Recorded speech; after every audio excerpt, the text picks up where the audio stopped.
Welcome to HardScript. Help me reach 5,000 subscribers. Support the video with a like and leave your thoughts in the comments. I found out about the affair on a Tuesday, the kind of ordinary day that doesn't warn you it's about to end something permanent. The notification slid across our shared MacBook screen while I was reviewing blueprints. A message preview, small and harmless at first glance. Just 2 lines. You make me feel seen. When can we talk again? The sender was Ethan's name in my contact list, but it wasn't me she was writing to. Ethan was my intern. 26. Talented, reckless, the kind of man who still thought confidence could replace competence. I'd hired him last year because I saw potential.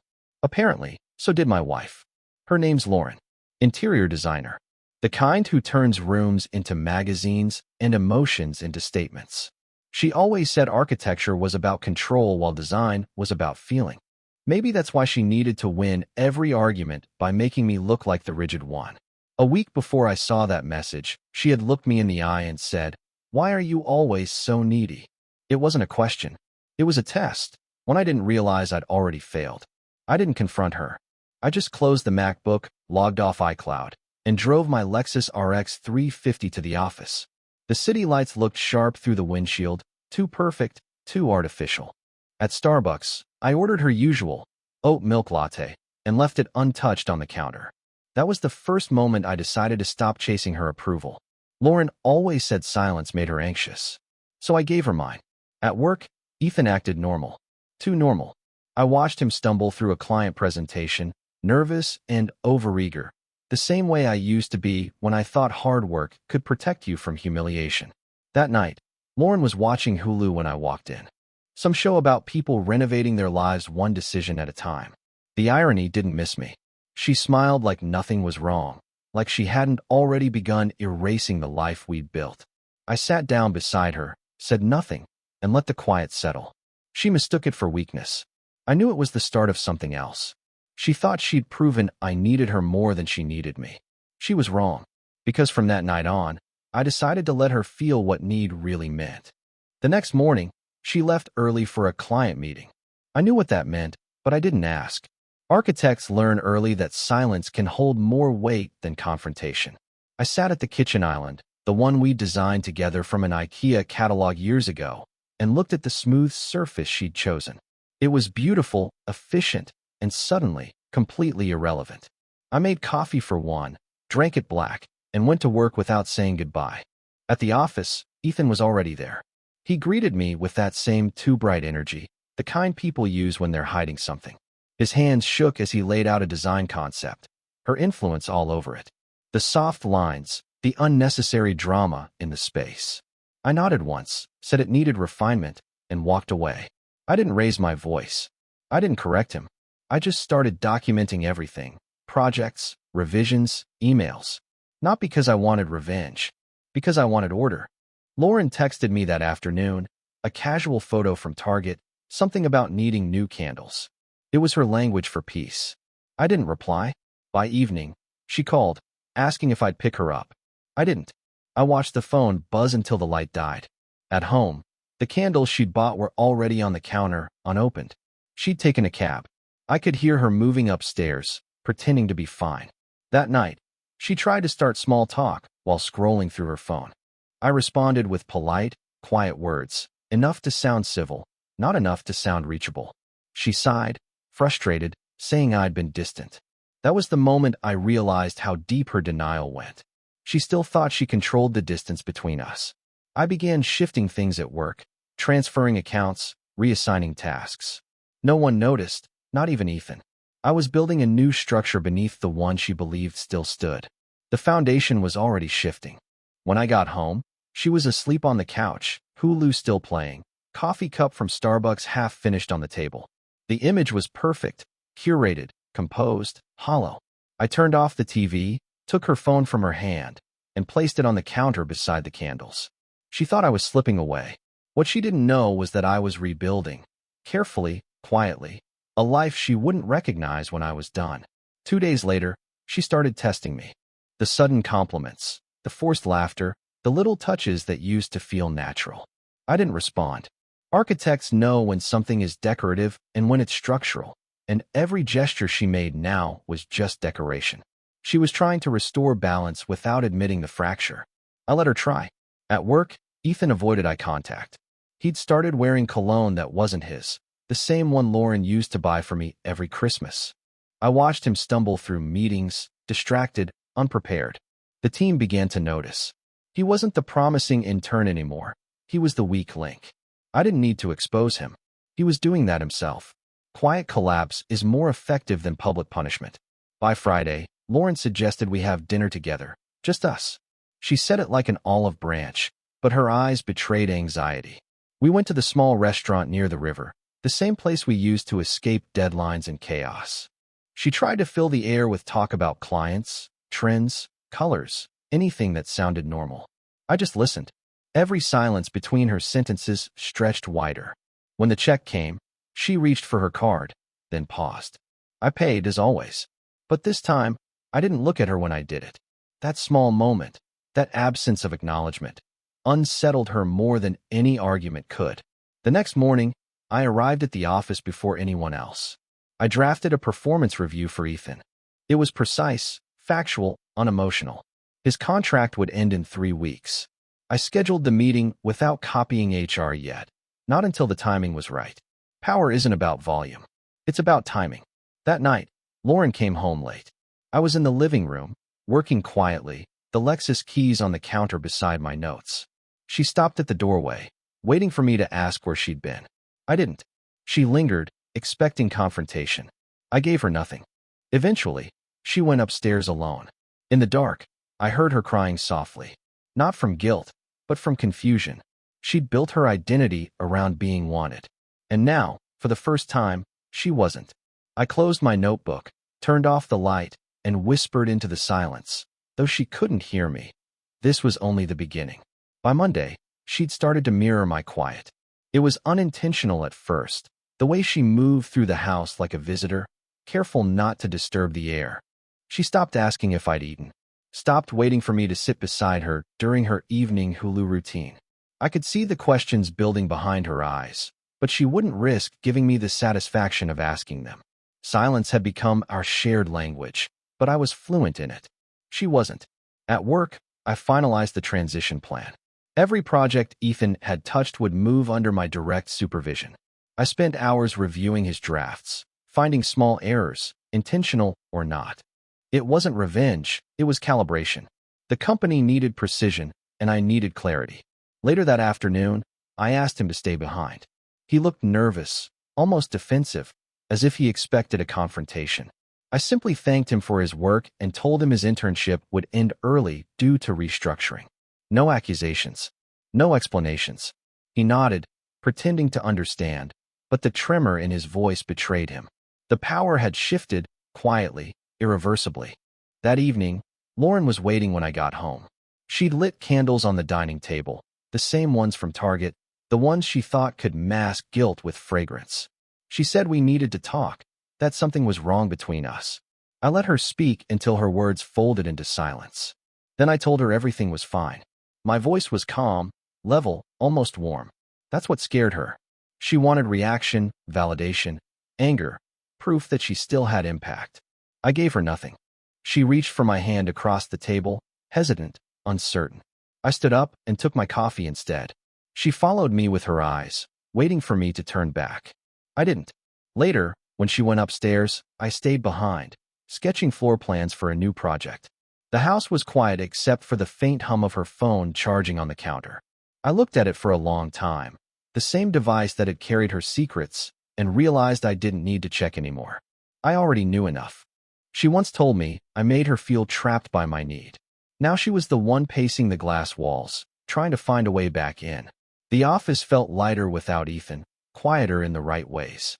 His absence barely registered with the team, but I could see the change in Lauren. She tried to hide it behind routine. Longer showers, softer makeup, a new perfume she thought I wouldn't notice. She moved through mornings like someone rehearsing normal life, pretending everything was still balanced. But I could tell her rhythm was off. She was used to being the one who observed, the one who read moods, designed emotions. Now she couldn't read mine, and it terrified her. I spent more time at work, not avoiding her, just preferring silence that didn't need explanation. When I came home, the lights were always on, music playing low, candles burning. It was her way of creating warmth, of pulling me back into the space she once controlled. I'd walk past it all, pour coffee, and go upstairs. She'd follow sometimes, stopping in the doorway, waiting for acknowledgement that never came. Architects build with purpose. I was building distance. One evening, she brought home takeout from the restaurant we used to love. She placed it on the table, waiting for me to sit. I thanked her, polite but detached, and ate in silence.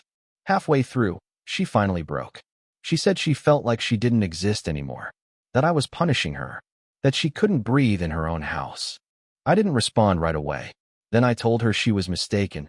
She existed perfectly fine, just outside of my focus. That line landed like a cut she didn't expect. Later that night, she tried to crawl into bed beside me. I didn't move away, but I didn't reach for her either. She stayed still for a while, then turned toward the wall, her breathing uneven. The next morning, she was gone before sunrise. A note on the counter said she needed space. I made coffee, looked at the note, and left it there. That day, I stopped by Starbucks on my way to a client meeting.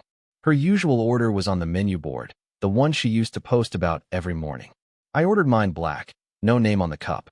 For the first time in months, the silence felt clean. Not empty, just earned. She didn't stay away long. 3 days later, she returned home, moving carefully through the doorway as if entering someone else's life. She carried shopping bags, her armor of normalcy. I watched her rearrange things on the counter, the small performances of domestic peace. She said she'd been thinking, that maybe we both needed to reset. I said nothing. She waited for a reaction, some sign that I cared enough to argue. I gave her calm instead, a language she still couldn't speak. That evening, she started cooking. Real cooking, not takeout. The smell filled the house, familiar and disorienting at the same time. She asked if I'd join her, if we could have dinner together without the tension. I agreed, mostly because I wanted to see what she'd do with silence this time. She talked through most of the meal, filling the space with meaningless details about clients and color palettes. I ate, nodded occasionally, and kept my tone steady. She laughed once, too loudly, then stared at me as if waiting for permission to stop pretending. I didn't give it. Later that night, I was in the study reviewing plans when she appeared at the door. She said she missed us, that she wanted things to go back to how they were. I didn't look up from my sketches. I told her quietly that things don't return, they evolve. That was the truth, and she hated it. She stood there for a long time, maybe expecting me to soften. When she finally walked away, her steps were sharp, almost brittle. After she went to bed, I opened the shared MacBook again, the one that had started all this. I deleted her profile, not out of spite, but to reclaim order. The next morning, she noticed immediately. She asked if I'd done something to her settings. I told her calmly that I was simplifying things, streamlining shared systems, just like any efficient workspace. She stared at me, realizing what I meant. I wasn't simplifying the computer. I was simplifying the life that connected us. That weekend, she started watching Hulu again, the same renovation show from before. I passed behind her, coffee in hand, listening to the voices talk about rebuilding foundations. She didn't look up, but I could feel her trembling. She finally understood. I wasn't rebuilding us. I was rebuilding me. Over the next few weeks, the air in the house changed. She began moving slower, almost cautiously, like someone trying not to wake a sleeping animal. Every morning, she'd pour 2 coffees out of habit, then quietly pour one down the sink when she realized I'd already left. I worked longer hours, not because I needed to, but because peace had become a schedule I preferred. When I came home, her side of the bed smelled faintly of perfume and loneliness. One afternoon, I returned earlier than usual. Her car was in the driveway, but the house was silent. I found her sitting on the living room floor surrounded by old design catalogs and scraps of fabric, her phone face down beside her. She looked up, startled, as if caught doing something forbidden. She said she was redecorating, that the space felt heavy lately. I told her it wasn't the space. It was the weight of pretending. She didn't argue. She just looked at me, eyes tired, hands trembling slightly. For the first time in months, she didn't look composed. That evening, she asked if I still loved her. Not because she wanted reassurance, but but because she wanted proof that she could still reach me. I told her quietly that love and attention aren't the same thing. She didn't understand, not yet. The next morning, she made breakfast. Pancakes, something she used to cook on lazy Sundays when we were still learning each other's rhythms. I ate in silence. She waited for gratitude, a spark, anything. When she didn't get it, she excused herself and went upstairs. I could hear her crying again, but softer this time. Not desperation, just realization. At work, I signed off on my promotion. A new title, more autonomy, a higher floor. I thought about calling her, telling her the news like I used to. Instead, I turned off my phone. That night, she sat beside me on the couch and tried to start the same show on Hulu.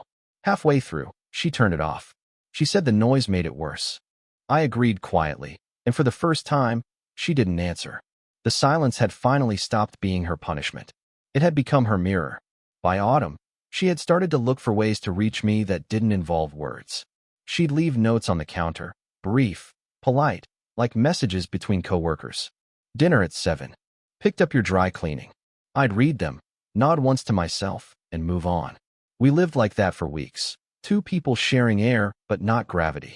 What she hadn't realized yet was that quiet can become a structure if you build it carefully enough. At work, my projects flourished. Clients who once second-guessed my choices now sought my input first. The company's board asked me to present a new design proposal, one that would reshape part of the downtown skyline. The same skyline I'd driven through every morning in the Lexus RX 350, thinking about everything I'd lost. Now it was what I was rebuilding. Lauren began coming to my office after hours again. Not uninvited, just unannounced. She'd bring dinner or pretend she forgot something from earlier in the week. She'd glance at my sketches, say they looked brilliant, and then linger like she wanted to ask for permission to stay. I'd thank her, close my laptop, and walk her to the door. Every step she took away from me felt heavier. She was finally learning what dependence felt like. One night, I came home late to find her sitting at the kitchen island, a Starbucks cup in front of her, lipstick faint on the rim. She said she missed how simple we used to be, how we could just sit and talk. I told her simplicity isn't built, it's chosen. And somewhere along the way, she chose complexity. She didn't cry this time. She just nodded, looking at the candles she'd once used to make our house feel alive. They were burned low, wax hardened, wicks drowned. The next morning, she didn't leave for work. She stayed in her studio, door closed. I could hear the faint sound of her moving furniture around, trying to redesign something that wasn't furniture at all. By noon, she came downstairs, exhausted, eyes red but dry. She said she was sorry, not for what she did, but for not understanding sooner. I told her it was all right. The truth was, forgiveness had stopped being relevant. Some structures can't be restored. They can only be observed as they decay, beautifully, quietly, on their own. Winter crept in quietly, the kind that makes every sound sharper, every silence heavier. Lauren had stopped trying to fill the space between us. She moved softly through the house now, as if afraid to disturb what was left. The woman who once filled rooms with opinions and color had become a shadow of her own design, present, but transparent. I didn't take pleasure in it. I just noticed it, the way an architect studies the slow settling of a foundation he knows won't hold. Work consumed most of my days. The downtown project was approved, my firm's largest contract yet. My name was on the plans, printed cleanly under a logo that represented everything I'd built from order, precision, and restraint. When I drove home at night, the Lexus felt like a moving meditation, quiet, deliberate, detached. I'd passed through the same streets where Lauren once dragged me into Target for small things we didn't need, and I'd wonder how we ever mistook clutter for connection. One evening, I found her in the living room, scrolling through old photos on the shared MacBook, the same screen that had once betrayed her secrets. She looked up and asked if I remembered the day we bought the house, how she'd cried because it felt like the first place that belonged entirely to us. I said I remembered. Then I told her gently that ownership and belonging aren't the same thing. She didn't argue. She just closed the laptop, as if even she was tired of replaying what couldn't be rebuilt. That night, I woke to find her sitting on the edge of the bed. She said she felt invisible. I told her quietly that she wasn't invisible, just seen differently now. She nodded, but her expression said she finally understood. The power she thought came from being desired had shifted. It was now in my silence, in the way I didn't need to be needed anymore.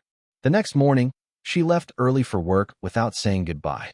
Her coffee cup was still full on the counter, steam curling in the cold air. I poured it out and made my own. For the first time in a year, the taste didn't remind me of her. It reminded me of peace. By spring, the house no longer felt like a battlefield. It was quiet, stripped of noise, stripped of everything unnecessary. The candles were gone. The design magazines neatly stacked but unopened. Lauren still lived there, technically, but it felt more like she was visiting the ghost of a life she once curated. She moved gently through the mornings, no longer performing for anyone. The silence had taught her what words never could. The downtown project broke ground that month. Cameras flashed, reporters called my name, and for the first time, I didn't think about whether she was watching. I'd built something that didn't need an audience to exist. That was the real difference between us. She designed for attention. I'd built for permanence. One evening, she came into my studio holding a folder. Inside were sketches. Our house, reimagined. Softer light, open walls, warm textures. She said it was her way of trying again, of making space for us. I looked at the drawings, careful and desperate at the same time, and told her they were beautiful. Then I told her the truth. Beauty doesn't mean foundation. She nodded, eyes glistening, and said she knew. She just wanted me to see what she'd learned. That night, she slept on her side of the bed while I worked late, sketching new outlines for a private project I hadn't told anyone about. A lakeside home, all glass and quiet symmetry. It wasn't for her. It wasn't for anyone. It was a study in solitude, the kind that doesn't ache anymore. When I finally turned off the lights, she whispered that she missed who I used to be. I told her softly that version of me only existed because I kept waiting for someone to need him. Then I fell asleep. A month later, she packed her things. No fight, no drama. Just folded clothes, a quiet goodbye, and the sound of a door closing without echo. I stood by the window, coffee in hand, watching her drive away. She once said, "Why are you always so needy?" I remembered the way it cut back then, sharp, careless. Now it just sounded small. Because in the end, I wasn't the one who needed. I was the one she needed and couldn't reach. And that was the difference between noise and power. Quiet had always been mine. Drop it in the comments. Hit subscribe. This is where we talk about what doesn't get forgiven.